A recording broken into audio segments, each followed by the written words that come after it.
بسم الله الرحمن الرحیم. ناظرین السلام علیکم. ناظرین د عبرت یو څو واقعات ستاسو مخکې پیش کوم، خو د هغې نه مخکې زه تاسو ته یو حدیث پیش کوم. ناظرین، حضرت ابو سعید حدری رضی الله تعالی عنه نه روایت دی، یو ورځ وی مونږ ټول ناستو او په دجال باندې خبرې کولی چې په دې کې جناب محمد رسول الله صلی الله علیه و آله وسلم راغی او زمونږ دا خبرې واورېدې چې مونږ په دجال باندې خبرې کولی. نو رسول الله صلی الله علیه وسلم مونږ ته وفرمایل چې زه تاسو ته داسې شی وښیم چې هغه د دجال نم ډېر خطرناک شی دی. نو مونږ جناب محمد رسول الله صلی الله علیه وسلم ته وفرمایل چې مونږ ته دا بالکل ښودل پکار دی چې د دجال نه کوم یو شی دی چې ډېر خطرناک دی. نو جناب محمد رسول الله صلی الله علیه و آله وسلم ورته وفرمایل چې کوم سړی مونځ کوي او د ده په زړه کې دا خیال راشي چې یاره هغه کس ما ته ګوري او دی د هغه مخ کې خپل مونځ نور هم ښایسته جوړوي چې یاره ده ته زما دا مونځ ډېر ښایسته ښکاره شي. نو ناظرین، د دې حدیث مقصد دا و انسان له پکار دی چې عبادت ته ودرېږي چې خاص د الله د رضا دپاره یې کوي او دې وخت کې دا سوچ کوي چې ما ته الله ګوري او زه الله ته عبادت کوم. خلکو ته ښودو دپاره دې کې شرک راځي او څونه خطرناکه ګناه ده. نو الله تعالی دې مونږ د دې ګناه نه وساتي. نو دا حدیث د سنن ابن ماجه 4204 نمبر حدیثو. نو ناظرین، اوس واقعي طرف ته راځو. نو ناظرین، دا یو واقعه چې کومه زه تاسو ته ویم دا د میږي ده. یو ورځ میږی روان و، په لار کې ورته د شاتو یو قطره میلاو شوه. کله چې هغې نه ده سکنه وکړه نو ده باندې ډېره ښه ولګېده او د هغې نه بار بار سکل شروع کړل. دی چې کوم تکل کې روان و هغه کار د ده نه خطا شو.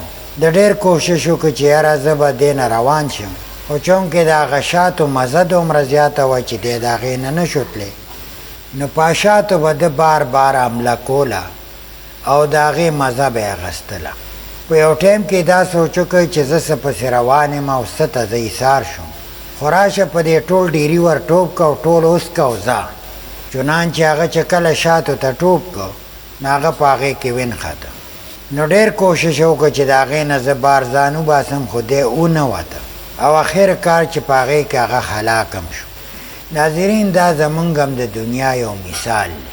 د دنیا په لذت شیانو او په خوږو کې مونږ ډوب شو نو بیا مونږ نه قیامت تیر شي او حتی چې د دې لذت او خوندونو کې بیا مونږ مړم شو او آخرت ته تش لاړ شو او یو نیکي م راسره نی او بیا ګوتې مروړو.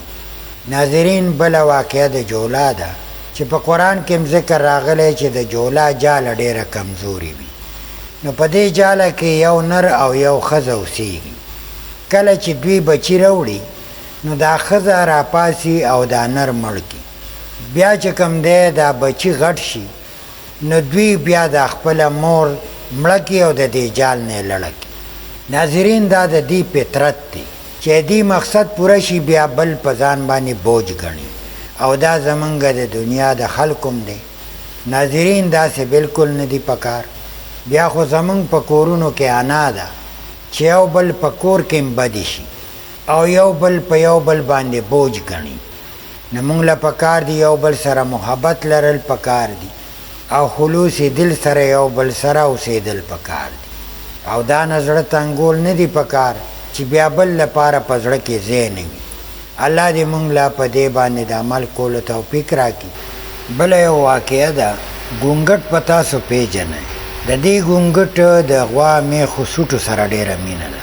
دی چې سهار وځي د سوټو په تلاش کې نه چرته چې سوټي پیدا کی هغه سوټه دی تاوی نه یو ګول شی ته جوړ کړي چې هغه د ده د وزن او د بدن نه 200 ګونه غټي. نو دی هغه بال چې کوم د سوټي نه جوړ کړی دی هغه یرغړی او خپل کور ته وړي. نو کله چې دی هغه سوړي ته رانږدې شي نو هغه سوړه کې بال نه ورځي. دی بار بار کوشش وکړي، ډېر زیات کوشش وکړي، خو آخر کار ستړی شي او خپلې سوړې ته ترې ننوځي او بال بار پاتې شي. ناظرین، زمونږ د انسانانو دپاره دا یو مثال. دنیا را غونډو خو چې کله د مرګ وخت راشي نو بیا ځان سره وړی نه شو. نه بس قبر ته خالی لاس لاړ شو، هغه کومه دنیا چې راغونډه کړي بار پاتې شي. نو ناظرین کوشش کوئ د آخرت دپاره محنت کوئ.